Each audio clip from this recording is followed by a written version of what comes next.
Hello, everyone. Welcome to another episode of EETV, where I try to bring you everything and entertainment. And I would personally like to thank all of you who are listening to this, for helping the channel reach 800 subscribers. We're going to do our best to do more here. So let's jump right into this. Magic is the most underutilized theme in Power Rangers. I placed a poll about a little bit more than a day ago, focusing on the top two most underutilized themes in Power Rangers, one being magic and the other one being time travel. And just like the majority of you, I agree that magic is the most underutilized theme in Power Rangers. Now, both of these elements have appeared in other series. When it comes to time travel, of course, we saw time travel in Mighty Morphin Power Rangers, and we also saw time travel in SPD. Now, when it comes to magic, we saw magic in Mighty Morphin Power Rangers when it came to the Zeo Crystals, Lost Galaxy, Wild Force, Ninja Storm, and Ninja Steel when the Rangers used the Ninja Magic. And also, we saw magic in the most recent Power Rangers season, Cosmic Fury, when Zato was using the magic of the Morphin Masters. Now, with all that said, magic and or time travel, both of them have not been the main theme for a Power Rangers show for a very long time. So I think magic should definitely make a comeback. Now, I can see why it hasn't, because it's so much you can do with magic. Now, if you remember Power Rangers Mystic Force, and also for those of you who also watch Sentai like myself and Magi Ranger, they had a lot of abilities. And you could do so much with magic, and you can approach it for so many different directions. So I can understand why creative teams kind of shy away from it, because it's such a wide range of things. It's hard to get to kind of focus on certain things. So you can have certain items and weapons, Zords that the Rangers use that could be easily marketable, to bring in dollars. But I think they should give it another shot, since magic hasn't been used for a very long time. Now, one thing they could do with it, I'm going to tell you not what they should do. I am just giving my opinion of certain things that just might happen if they go with a main theme Magic Ranger again. We already had them being wizards in Mystic Force, aka Magic Ranger. Perhaps maybe we can have these Rangers already be established. Maybe we could show in a flashback one day that they found magical items, and those magical items double as their morphers, and that's how they're able to gain access to magic. And the reason why I took that way is because we've seen other ways before. We also seen a school. Now, we haven't seen a school with magic, but we've seen school when it came to Ninja Storm. So that's been done before. We're trying to do something different. And we also saw law enforcement in SPD. So, you could argue you could have magical law enforcement, but if you're doing something completely different, I think they should just have the main cast one day coming into contact with magical items and then being trained by an advisor. Of course, I know I kept it simple. The light magic advisor, of course, is the White Ranger, and the dark magic advisor is the Black Ranger. Yes, I'm keeping it simple. And also, we haven't seen this before in the West.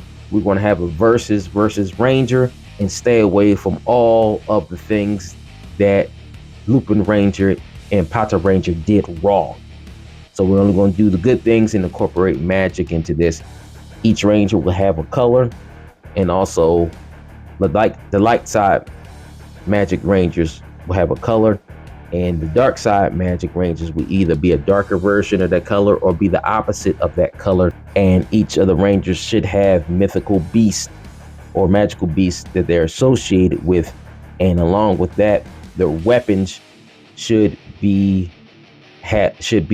the symbolic thing of that mythical beast, or a body part of that mythical beast.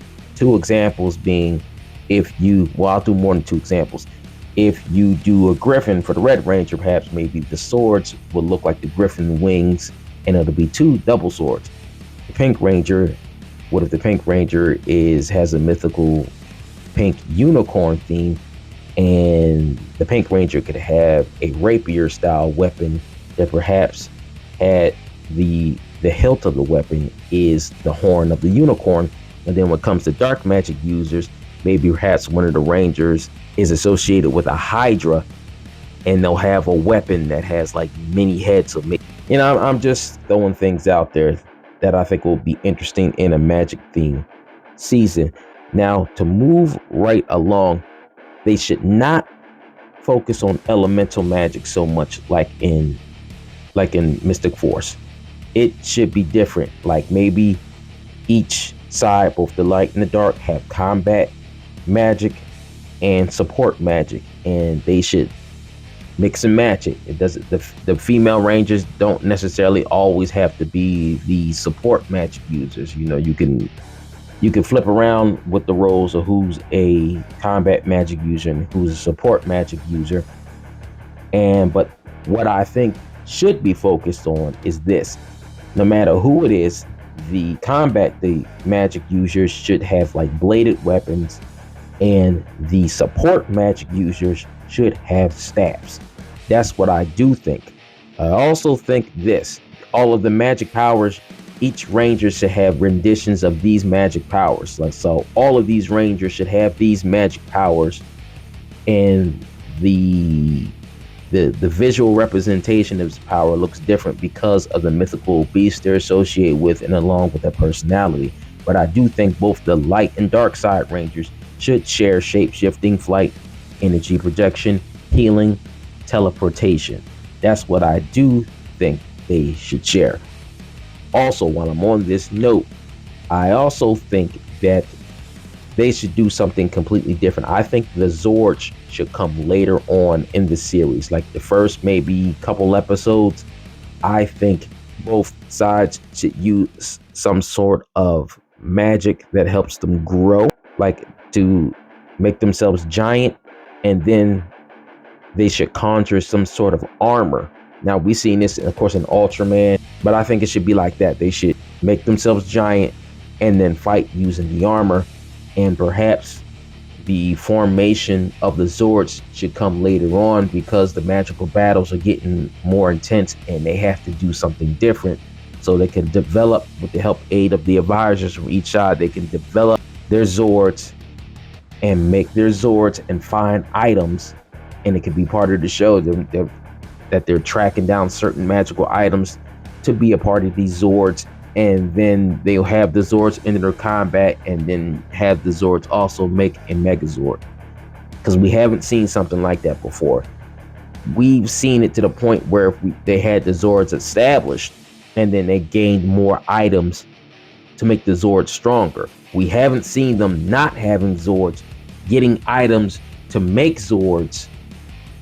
I think they should do something like that. Now, also, while I'm talking about this, of course, the Dark Side Rangers should at some point join the Light Side Rangers. Like maybe later on in the series, there is a bigger threat, and then they have to combine forces in order to tackle that threat. But then this causes friction in the team because they were both at odds with each other just a little while ago. And I think that would be best. But then through working together, they learn that maybe the Dark Magic Rangers are not necessarily all that evil, and they become more powerful working together. And also, just like Lupin Ranger versus Powder Ranger, when the Powder Rangers could come together, that each dark and light side should be able to come together and like combine Rangers to make them more powerful as their power up. And then maybe they'll be able to access different Zords while being in that powered up form together. So of course the red and crimson Ranger will come together and make a different type of red Ranger, and they're able to access a different type of Zord, a more powerful magical being and mythical creature while fused together. Now I'm going to speak about some of the ambitious efforts that I think should take place. Now I know ambitious efforts cost more money, but maybe we might be able to see something new when it comes to Power Rangers. Now, like I said before, the evil Rangers should eventually join forces to combat a bigger threat that is later on in the series. I said that before. But also, what if that each time both of the dark side or the light side Rangers like defeat someone, they don't necessarily explode, but they cast some sort of spell using all their weapons to take those evil beings and suck them back into their realm. Since the thing is magic beam, I think that should happen. That there should be conflict, and they should be able to seal all the evil beings back into the dimension instead of just getting an explosion. That's something different. Now, I know we've seen something like that when it comes to SBD when they use the judgment thing, but I think something like that should get, instead of just an explosion, maybe they're sealing the evil beings back into their realm. I think that would be a good idea. And I also think, of course, at one point, maybe one or maybe both, but I'll just start off with one now. One of the, how about this for a twist? What if the light magic advisor for the light magic rangers dies in battle and they have to be led by the dark magic advisor, and they had shared history? So now the Dark Ranger advisor is having conflict within him or herself, trying to lead both teams, and the Dark Rangers are probably like, you're not focused on how you were before, and it's causing conflict. But also some of the Dark Magic Rangers are in agreement with the new style that they're going forward when it comes to teaching and leading. That'll be something different right there. You'll have someone basically going through a whole team of evil rangers, and plus their advisor going through a redemption arc while battling evil forces. Yeah, that we have not seen that in Power Rangers before. That's something else right there. We should have that. My goodness. And of course, the only thing that would have an effect like this, you would make both of the advisors, the light magic advisor and the dark magic advisor, you can either make them that they used to be a couple, or maybe they're related to one another, like the brother and sister, or maybe father and daughter, or mother and son, or related in some other way, or maybe, because it has to be more than just best friends. It gotta be, I think they should either be in some sort of relationship, or maybe they are like immediate family relatives, like brother and sister, or brother and brother, or sister and sister, something like that. It has to be something that causes so much inner turmoil towards each other when the light magic advisor dies. So I would like to see that in Power Rangers. That would create such a twist right there, that you have a redemption arc being born from death. Now, that has been done before. Yes, it has been done before, a redemption arc. But then you have a whole team going through it. That would be something right there. Well, tell me what you think about this. This new Magic Ranger concept and how this should be done. Think that's a good idea with the morphers being doubled as magical items.